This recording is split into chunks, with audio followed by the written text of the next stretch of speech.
Ya, baik. Kita bersama dengan Puan Nur Afina binti Abu, merupakan pegawai kaunseling. Salam sejahtera, selamat pagi Puan. Selamat pagi. Ya, apa khabar pada pagi ini? Sehat? Sihat. Puan Mahira, Alhamdulillah, kita dua sehat. Tuan Is pun ya. Terima kasih Puan ya. Kita ucapkan selamat datang ya kepada Puan bersama kita pada pagi ini. Tajuknya memang menarik sekali. Betul. Kami dari tadi asyik menyanyi. Jantung labuk-labuk, kabak-kabak. Ya, itu dia tajuknya. Silakan Mahira. Jadi ini satu mungkin ini yang ingin kita tanyakan. Apa yang maksudnya jantung labuk-labuk, hati kabak-kabak? Kita pun berdebar-debar juga ingin mengetahui apa yang akan disampaikan ni.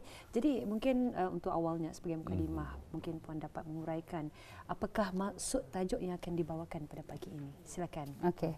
Baiklah, sebelum saya menghuraikan tajuk pada hari ini, saya ingin mengucapkan terima kasih kepada penerbit Rampai Pagi dan kepada kru-kru RTB, kepada Tuan Is dan Puan Mahira dan bertemu kita lagi sekali ya di Rampai Pagi walaupun dalam ruangan yang berbeza ya.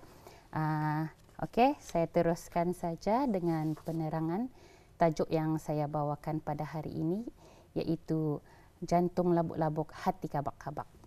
Okey, maksud jantung labuk-labuk, hati kabak-kabak ini sebenarnya berkaitan dengan Hari Kesihatan Mental Sedunia yang diadakan pada setiap 10 Oktober setiap tahun, dan pada tahun ini 10 Oktober juga diadakan setiap tahunnya.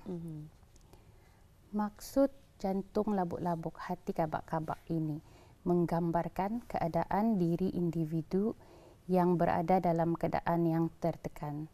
Sebagai contoh, penggunaan kata yang sering kali kita dengar seperti labuk-labuk jantungku. Tadi melihat anak kucing di jalan raya itu kan dilanggar, ataupun kabak-kabak hatiku tadi di dalam kelas masa cikgu membuat kuis, nasib namaku indah kena sabut. So perkataan ini seringkali kita dengar ya, jantung labuk-labuk, hati kabak-kabak ini. Jadi di sini penggunaan kata-kata ini melambangkan atau menggambarkan keadaan diri individu itu dalam keadaan yang tertekan. Tetapi tekanan yang minima dan berlaku sekali-sekala adalah baik untuk kita. Sebagai contoh, tekanan bagi menyelesaikan sesuatu tugasan yang diberikan. Ia boleh menjadi sebagai pendorong atau motivasi bagi menyelesaikan sesuatu tugasan yang akhirnya akan membawa kepada perubahan atau hasil yang positif. Sebagai contoh, deadline atau tarikh tamat tempoh. Jika kita tidak diberikan deadline atau tarikh tamat tempoh, maka kita tidak akan ada pendorong atau motivasi bagi menyelesaikan sesuatu tugasan yang telah diberikan. Walau bagaimanapun, tekanan yang berterusan dan berpanjangan tidak baik untuk diri kita dan tidak baik untuk kesihatan ya. Maksudnya, kita tidak akan berasa selesa jika sepanjang hari keadaan kita berjantung labuk-labuk, hati kabak-kabak ya. Diri akan menjadi hilang arah atau tidak dapat berfungsi dengan baik. Jadi apabila ini terjadi, tugasan yang diberikan tidak akan dapat dilaksanakan dengan baik. Bahkan mungkin tidak akan dapat ataupun gagal untuk menyelesaikan. Ya, baik. Itu dia tadi telah kita ikuti penjelasan ataupun huraian mengenai dengan tajuk yang tadi saya dan juga Mahira tertanya-tanya sebetulnya lebih kepada kesihatan jantung kita. Baik Puan, kita ingin mengetahui apakah cara untuk kita ni menghadapi perkara ini jika ianya terjadi kepada diri kita ni. Baiklah, sebenarnya ada beberapa cara yang boleh kita ambil atau lakukan jika kita dalam keadaan seperti ini. Pertama, perkara yang harus kita lakukan adalah untuk berhenti sejenak untuk berfikir apakah punca atau penyumbang kepada keadaan diri kita yang membuatkan jantung kita itu labuk-labuk dan hati kita kabak-kabak. Sebagai contoh ya, saya cuma berikan contoh jika di tempat kerja. Mungkin kita mempunyai seorang ketua yang suka meninggikan suara di hadapan orang ramai. Jadi, bagi menangani perkara ini, mungkin perlu diselidiki dengan lebih mendalam lagi sebab kenapa ketua selalu meninggikan suara kepada seseorang itu ya. Ada 2 faktor yang boleh menyumbangkan kepada perkara ini, iaitu faktor dalaman dan faktor luaran. Faktor dalaman yang saya maksudkan itu seperti jika kita cuba untuk menyelidiki ataupun berfikir tentang diri kita ataupun membuat self-reflection ataupun refleksi diri untuk mengetahui punca dan penyumbangnya adalah diri sendiri, maka di sana seseorang individu itu boleh mula mengambil tindakan dengan membuat perubahan terhadap dirinya. Sebagai contoh, jika mungkin kita underperform ataupun tidak bekerja tidak memuaskan, jadi kita perlu memperbaiki diri. Jadi di sana adalah faktor dalaman, iaitu bermula dari diri kita sendiri. Betul.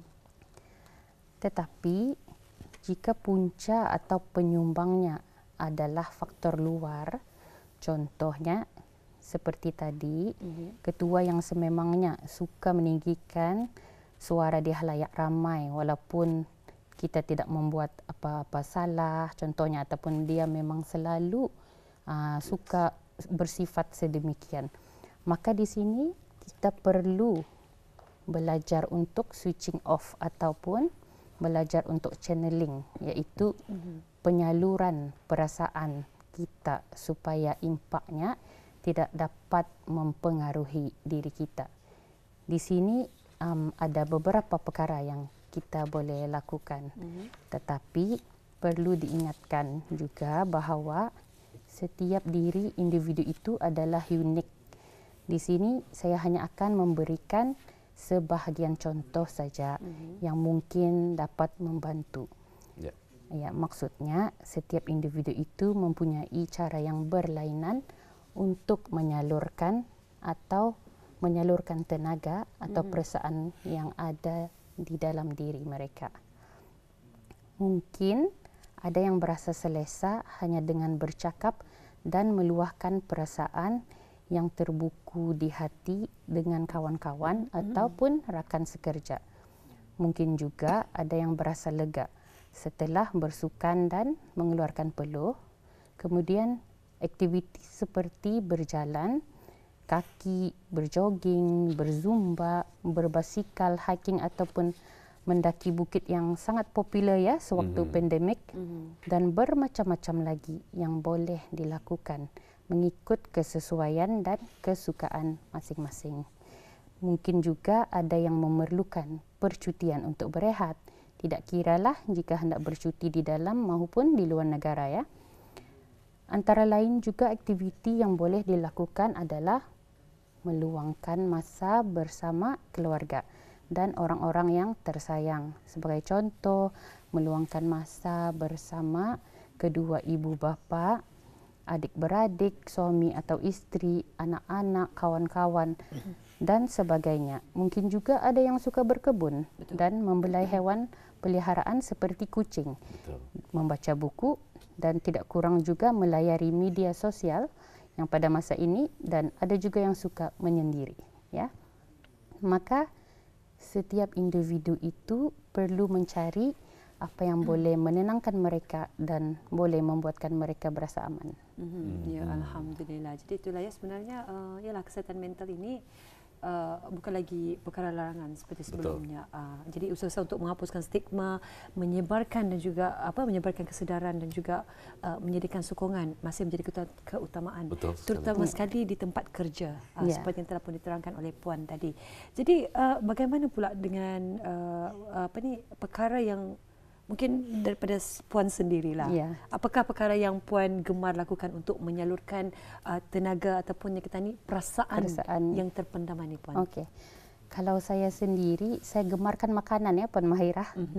Saya gemarkan makanan yang sedap-sedap. Ya. Jadi oleh itu saya akan mencuba untuk pada masa ini ya, kita di Brunei banyak ya restoran-restoran baru dibuka. Betul. Ya, dan saya suka terutama lagi yang selalu diiklankan di dalam media sosial kita, Instagram dan TikTok dan sebagainya. Jadi di sana kita melihat banyak review dari pengguna ataupun yang sudah merasakan di restoran yang sudah mencuba. Jadi saya akan pergilah ke sana dan mencuba makanan.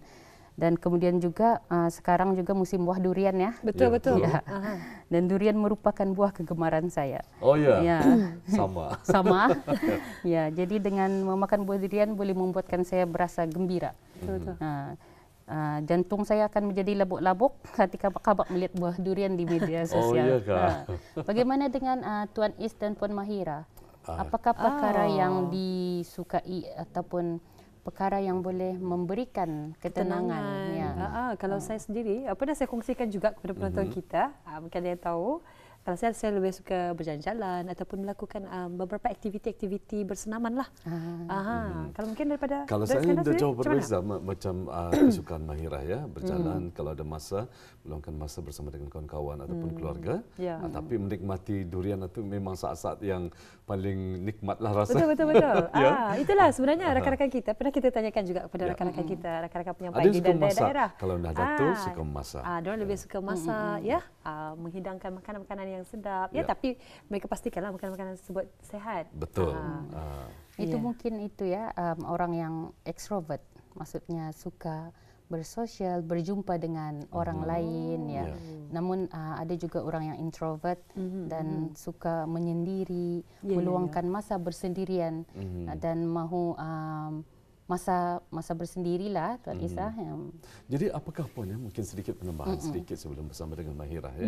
Mungkin apakah macam dengan adanya kita ni mendisiplinkan ataupun menjadikan hati kita ni, jiwa kita ni sentiasa dalam memastikan dalam keadaan tenang, gembira, ianya dapat mengurangkan ataupun menghindarkan sama sekali terkenanya macam masalah penyakit jantung dan juga mungkin darah tinggi dan seumpamanya. Mungkin sedikit tips daripada ya, sebenarnya tubuh badan kita ada mengeluarkan hormon-hormon ya, dan hormon stres ini jika ia terlalu banyak dan berterusan boleh mengganggu kesihatan kita. Jadi makanya untuk mengembalikan atau membuatkan diri kita itu dalam keadaan yang tenang, dalam keadaan yang aman adalah baik untuk diri kita. Jika kita Tuan Is atau Puan Mahira pernah mendengar pepatah yang menyatakan kura-kura boleh hidup sehingga beratus tahun ya, kerana dia sentiasa dalam keadaan yang lambat, slow, begitulah jika dibandingkan dengan arnab yang umurnya tidak panjang, walaupun dia selalu bergerak dengan pantas. Dengan pantas, betul. Ya, alhamdulillah. Jadi saya sebenarnya berasa menarik juga dengan apa yang telah dikongsikan tadi. Apatah lagi tekanan yang berlaku, terutama sekali semasa berada di tempat kerja ya. Kalau sekiranya lah keadaan tempat kerja tu kurang baik, hubungan kerja yang tidak sehat. Jadi ini sedikit sebanyak sebenarnya memberikan pengaruh kesihatan mental kepada kepada individu tersebut. Jadi mungkin bagaimana untuk kita ni sebagai mungkin rakan kawan ya, untuk kita sama-sama membantu ni mungkin rakan-rakan kita ni yang mungkin ialah takut, kabak-kabak hatinya kalau kan meluahkan perasaannya tu susah. Jadi macam mana untuk mungkin ada saranan mendapatkan keyakinan mereka ini terutama sekali di tempat kerja ni. Sebagai rakan di tempat kerja, kita perlu memberikan sokongan seperti yang saya katakan tadi. Ada dua faktor lah, mungkin luaran atau dalaman. Dan jika dalaman, mungkin seseorang individu itu harus memperbaiki dirinya. Tetapi kalau faktor luaran, mungkin kita akan cuba mencari apa yang boleh menenangkan hati kita. Dan sebagai seorang rakan, boleh jika dia suka meluahkan perasaannya, kita boleh menjadi rakan pendengar ya. Dan kita boleh membawa ya macam lunch out kah, jika ya suka seperti saya suka makan. Kemudian kita juga boleh memberikan kata-kata motivasi untuk memberikan semangatlah. Dan jika ia berkaitan dengan pekerjaan yang memerlukan sekiranya lah memerlukan tugasan itu untuk disiapkan dalam sesuatu masa, maka kita mungkin boleh membantu rakan kita ya untuk menyiapkan tugasannya. Betul. Alhamdulillah. Ya, mungkin tadi ya penjelasan kita ataupun perkongsian mengenai dengan jantung labuk-labuk dan hati kabak-kabak ini ya. Mungkin ada penambahan daripada Merah ataupun kita akhiri bola bicara kita. Ya betul. Jadi ialah seperti yang kita ketahui, memang kita akan sentiasa memberikan mengenai dengan Hari Kesihatan Mental Sedunia ini. Maklum sajalah ya, seperti yang telah dinyatakan oleh Puan tadi, tanggal 10 Oktober memang merupakan tanggal tanggal ataupun tarikh yang memang kita perlu ingati sebagai satu kesedaran kita ni lah. Sama-sama mengingati ya kepada mereka yang mungkin ada di antaranya yang rasa takut ya untuk meluahkan perasaan masalah yang menggunung di dalam hati itu. Jadi mungkin ada kesimpulan mungkin secara kesimpulannya Puan mungkin dapat dikongsikan dengan tajuk yang kita bawakan ini, silakan. Jadi sebagai kesimpulannya, walaupun dunia kita ini semakin berubah dan berlalu dengan begitu pantas sekali, tetapi kadang-kadang kita perlu berhenti sejenak untuk melihat ke dalam diri kita. Seseorang individu itu mungkin mempunyai matlamat atau yang hendak dicapai ataupun target goals, tetapi kesihatan mental adalah sangat penting. Jagalah diri sendiri dan jagalah kesihatan mental kita. Semoga apa yang saya kongsikan pada hari ini sedikit sebanyak dapat membantu, dan janganlah setiap masa jantung kita labuk-labuk, hati kita kabak-kabak. Okey, baik, itu dia pesanan daripada seorang pegawai kaunseling kita pada pagi ini bersama dengan Puan Nur Afina binti Abu. Terima kasih ya Puan ya di atas perkongsiannya dan informasi yang berguna juga. Maklum sajalah kita ni berhadapan dengan situasi normal baharu ini, sedikit sebanyak memberi impak kepada kita, kesan kepada kita untuk kadang-kadang terganggu emosi kita ya. Jadi dengan sendirinya kesihatan kita juga agak nyoran terganggu. Terima kasih sekali lagi. Sampai pagi ucapkan kepada Puan. Jumpa lagi Puan ya. Ya, jumpa.